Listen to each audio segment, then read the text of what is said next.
হাতে যখন সময় একদমই কম, তখন এই টিফিন রেসিপিটা একবার হলেও ট্রাই করতে পারেন।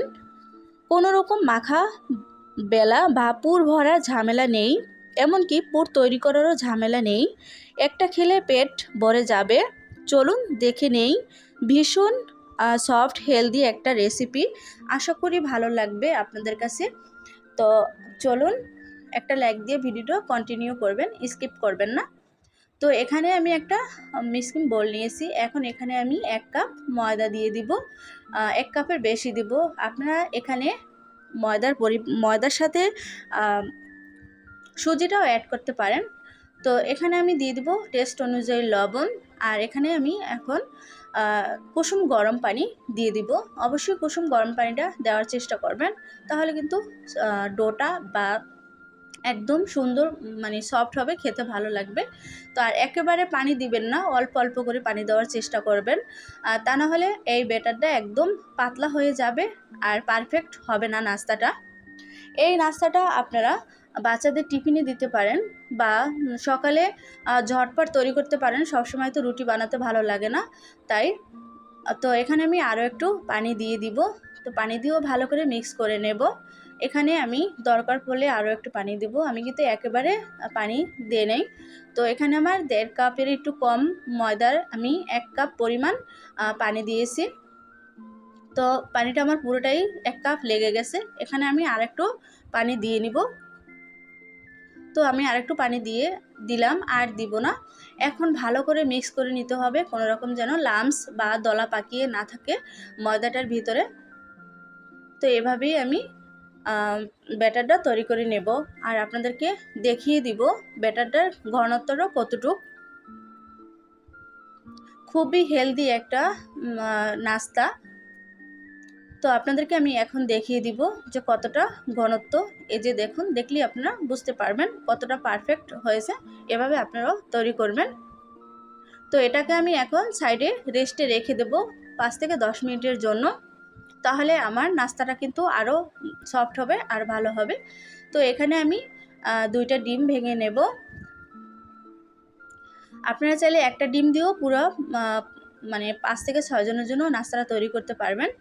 তো এখানে আমি দিয়ে দিলাম টেস্ট অনুযায়ী লবণ, আর দিয়ে দিলাম গোলমরিচ 1/2 টিস্পুনের কম। তো দিয়ে দিলাম এখানে কাঁচামরিচ, আর এখানে দিয়ে দেবো শুকনো মরিচ, যেটা ওটা একটু মানে সুন্দর একটা কালারের জন্য দিয়ে দিলাম। তো আপনারা চাইলে অপশনাল, আর বাচ্চাদের ক্ষেত্রে বাচ্চারা যদি খায় একটু কমিয়ে দিবেন মরিচটা। তো ভালো করে একটা কাঁটা চামচের সাহায্যে আমি এটাকে ফেটিয়ে নিব ডিমগুলা। তো আমার ডিমটা কিন্তু প্রায় ফেটানো শেষ। এটাকে আমি সাইডে রেখে এখন চলে যাব চুলাতে। আমি একটা প্যান বসাই দিলাম। এখানে আমি 1 টেবিল চামচ সয়াবিন তেল দিয়ে দিলাম। এখন তেলটা দিয়ে পুরো প্যানে আমি একটা ব্রাশের সাহায্যে লাগিয়ে নিব। তো এখানে আমি এখন দিয়ে দেব ব্যাটারটা। এখানে আমি 2 চামচ দিয়েছি। তো এটাকে আমি এখন হাত দিয়ে একটু ঘুরিয়ে দিব, আর এই ক্ষেত্রে মিডিয়াম টু লো হিটে রাখার চেষ্টা করবেন। যারা আমার এই মুহূর্তে ভিডিওটা দেখছেন তাদেরকে অনেক অনেক ধন্যবাদ আমার ভিডিও দেখার জন্য। তো আমি ঢাকনা দিয়ে একটু 2-3 সেকেন্ডের জন্য রেখে দিলাম। এখন আপনাদেরকে দেখিয়ে দিই। দেখুন, এভাবে যদি একদম কালারটা চলে আসে তাহলে বুঝবেন যে আপনার মানে নাস্তার জন্য পারফেক্ট হয়েছে। এখন এখানে আমি কিছু 2 টেবিল চামচ ডিম দিয়ে দিব। বেশি না, 2 টেবিল চামচ ডিম দিব। বাচ্চারা যদি এই নাস্তাটা পায় তো আর কি বলবো, খুশিতে তো মানে একটার জায়গায় 2টাও খেতে চাবে। এত মজাদার একটা রেসিপি। তো দেশ এবং দেশের বাইরে থেকে ভাইয়া অ্যান্ড আপুরা যারা আমার ভিডিওটা দেখছেন তাদেরকে অনেক অনেক ধন্যবাদ। আর যদি আপনাদের কাছে ভিডিওটা ভালো লাগে, পুরো ভিডিওটা কন্টিনিউ করে সুন্দর একটা কমেন্ট করবেন, আর সবার মাঝে ছড়িয়ে দিবেন, আমার ভিডিওটা শেয়ার করে দিবেন। তো এখন আমি এটাকে উল্টে দেব। এখন এই রুটিটাকে আমি ভালো করে চেপে চেপে একটু যেন কালার চলে আসে এরকম করে দিব। তো এখানে আমি কিছু পুর দিব। তো আপনারা চাইলে আলুর পুরটাও দিতে পারেন। তো এখানে আমি দিয়ে দিলাম শসা আর গাজর কুচানো। তো আপনারা এখানে আরও কিছু পুর অ্যাড করতে পারেন, যেমন আলুর পুর বা কোনো চিকেনের পুর, এটাও দিতে পারেন। তো এখানে কিছু পেঁয়াজ, একটু কাঁচামরিচ, তারপর গোলমরিচ, আর বিট লবণ উপর থেকে দিয়ে দিব। আমি সালাদ এরকম এই টাইপের আমি পুর দিয়েছি, আপনারা চাইলে অন্য অন্য পুর দিতে পারেন। তো এখানে আমি অফ ক্যামেরায় ডিম ভেজে নিয়েছিলাম, একদম ডিমগুলো আমি ঝিরি করে নিয়েছি।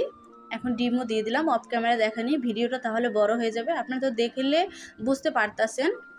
আর রুটিটা কিন্তু একদম ফুলে উঠছে। তো এখন আমি এভাবে ভাজ করে নিলাম। দেখুন আমার একটা কিন্তু নাস্তা তৈরি করা শেষ, এটাকে তুলে নিব। এখন আমি আপনাদেরকে আরও একটা দেখিয়ে দিব। এখানে কিন্তু আবার একটু আমি 1 টেবিল চামচ তেল দিয়েছি, তেল আমি ব্রাশের সাহায্যে পুরো প্যানে আমি লাগিয়ে দিলাম। এখন এখানে আবার 2 চামচ দিয়ে দিলাম ব্যাটার, তারপর আবার একটু ঢাকনা দিয়ে ঢেকে দিলাম। তো 2-1 মিনিট রেখেছি। এখন এখানে আমি 2 টেবিল চামচ ডিম অ্যাড করে দিলাম।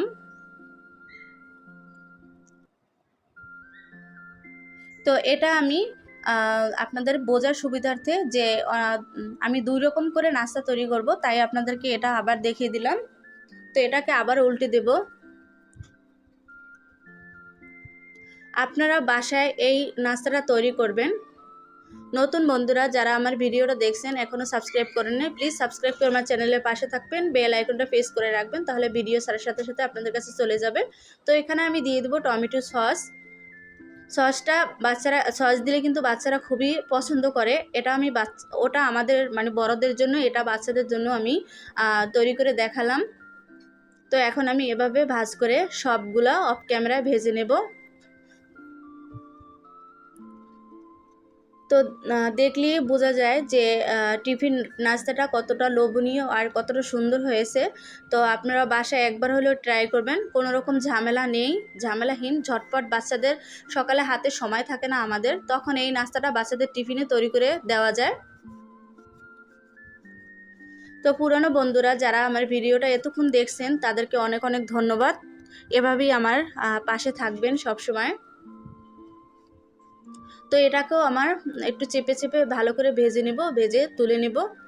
একদম কম তেলে নাস্তা, খুবই হেলদি একটা নাস্তা। তো এটাকে তুলে তারপরে আমি বাকিগুলো অফ ক্যামেরায় ভেজে নেব। তো দেখুন কতটা সুন্দর হয়েছে, আর আমার সমস্ত নাস্তাগুলো ভাজা শেষ। তো সবাই ভালো থাকবেন, সুস্থ থাকবেন, দেখা হবে নতুন কোনো ভিডিও নিয়ে। আর যদি ভিডিওটা ভালো লাগে অবশ্যই লাইক শেয়ার করে বেশি বেশি একটু শেয়ার করে দিবেন, সুন্দর একটা কমেন্ট করবেন। তো আল্লাহ হাফেজ।